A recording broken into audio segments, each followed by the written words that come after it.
Hello everyone, this is Mohan and you are watching online prep. आज के इस video में हम लोग जानेंगे कि यूपी बीएड एंट्रेंस फॉर्म 2023 को अप्लाई करने के लिए किन किन डॉक्यूमेंट्स की जरूरत होगी। तो आपको बता दें, वीडियो को इन तक देखिएगा जिससे आप जान पाएंगे कि कौन से डॉक्यूमेंट्स नहीं लगाने हैं। अगर आप पुराने डॉक्यूमेंट्स लगाते हैं तो जब आप काउंसलिंग कराएंगे या एडमिशन प्रोसेस में वेरिफिकेशन के टाइम आपको प्रॉब्लम हो सकती है।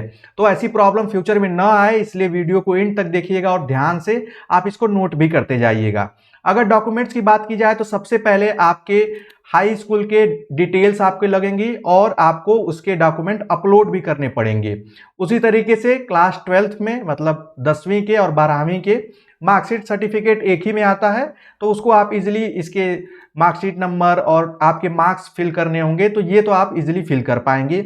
उसके बाद थर्ड जो डॉक्यूमेंट की जरूरत होगी वो होगी आपके ग्रेजुएशन के मार्कशीट और मार्क्स की।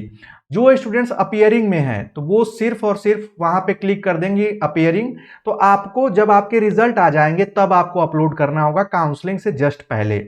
और जो स्टूडेंट्स ऑलरेडी पास आउट हैं उनको अपने ग्रेजुएशन की मार्कशीट अपलोड करनी होगी। इसके अलावा जो लोग बीएड पीजी पे करना चाहते हैं यानी पोस्ट ग्रेजुएशन पे करना चाहते हैं, मतलब जिनका परसेंटेज कम होगा ग्रेजुएशन में 50% से नीचे, तो वो क्या करेंगे, वो पीजी फिल करेंगे। तो पीजी के भी आपके उसी तरीके से डॉक्यूमेंट अपलोड करने पड़ेंगे। तो ये आप ध्यान रखिएगा। और ये डॉक्यूमेंट अगर अभी भी आपके पास ना हो ओरिजिनल, हो सकता है कॉलेज में हो, यूनिवर्सिटी में हो, तो अभी से लेकर उसको रख लें और फॉर्म फिल करते समय इनकी जरूरत पड़ेगी। तीसरा जो ये 3 पॉइंट्स है ये काफी इंपॉर्टेंट डॉक्यूमेंट है। पहले पे आता है कास्ट सर्टिफिकेट, दूसरा आता है डोमिसाइल सर्टिफिकेट, तीसरा इनकम सर्टिफिकेट।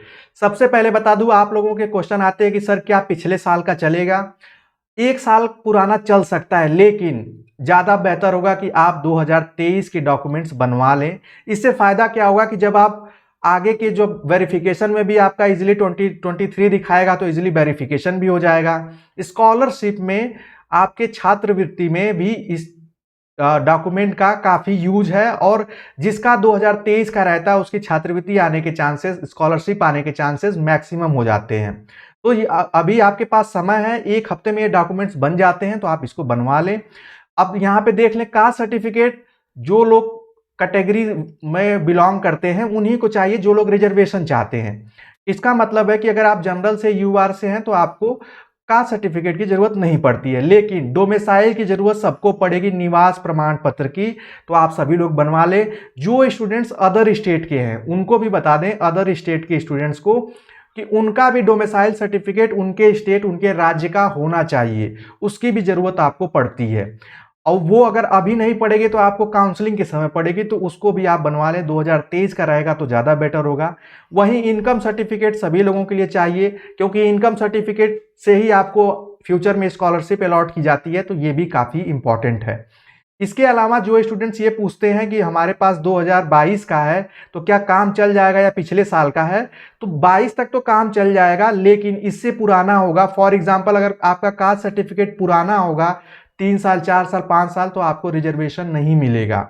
ऐसा भी हो जाता है, तो इसलिए ऐसी प्रॉब्लम फ्यूचर में ना हो आपको, तो उससे अच्छा है कि आप अभी से अपने डॉक्यूमेंट्स तैयार रखें। इनके अलावा जो थर्ड पॉइंट है वो है एक्स्ट्रा वेटेज का, अतिरिक्त भारांक का।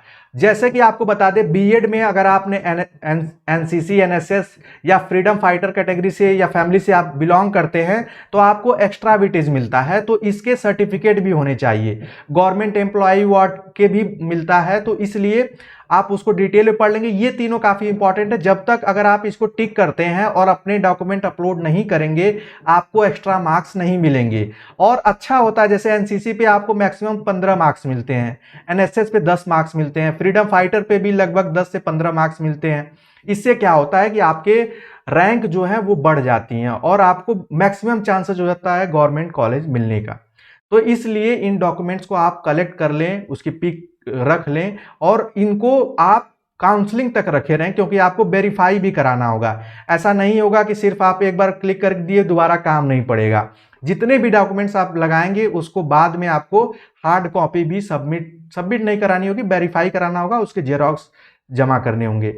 इन सब डॉक्यूमेंट्स के अलावा आपके थंब इंप्रेशन की भी जरूरत होगी, लेफ्ट और राइट की। मतलब आप इंक में ऐसे करके डुबो के आप व्हाइट पेज पे आप घर बैठे भी इस लेफ्ट और राइट थंब का इंप्रेशन करके उसकी पिक क्लिक करके अपलोड कर पाएंगे। और आधार कार्ड नंबर की जरूरत होगी, आधार कार्ड अपलोड नहीं करना होगा। तो ये थी जानकारी आप सभी लोगों के यूपी बीएड एंट्रेंस फॉर्म से रिलेटेड। आई होप आपको सारी चीज़ें समझ में आ गई होंगी। अगर इसके अलावा भी कोई कंफ्यूजन हो आपका किसी भी डॉक्यूमेंट के लेकर, तो आप हमारे ऑफिशियल कॉन्टैक्ट नंबर पे कांटेक्ट भी कर सकते हैं, आप कमेंट सेक्शन में लिख सकते हैं। साथ ही साथ अगर आप प्रीवियस ईयर पेपर चाहते हैं तो वो भी आपको मिल जाएगा ऑनलाइन प्रेप की तरफ से। और अगर आप यूपी बीएड एंट्रेंस एग्जाम की प्रिपरेशन करना चाहते हैं तो बहुत ही मिनिमम फी में आप प्रिपरेशन कर पाएंगे। तो आई होप आज की ये इंफॉर्मेशन आप लोगों को इंपॉर्टेंट लगी होगी। फ्यूचर में और भी हम लोग ढेर सारे इंपॉर्टेंट अपडेट और इन्फॉर्मेशन के बारे में जानने वाले हैं, तो चैनल पे बने रहें। मिलते हैं नेक्स्ट अपडेट में, तब तक के लिए bye bye, take care and keep watching.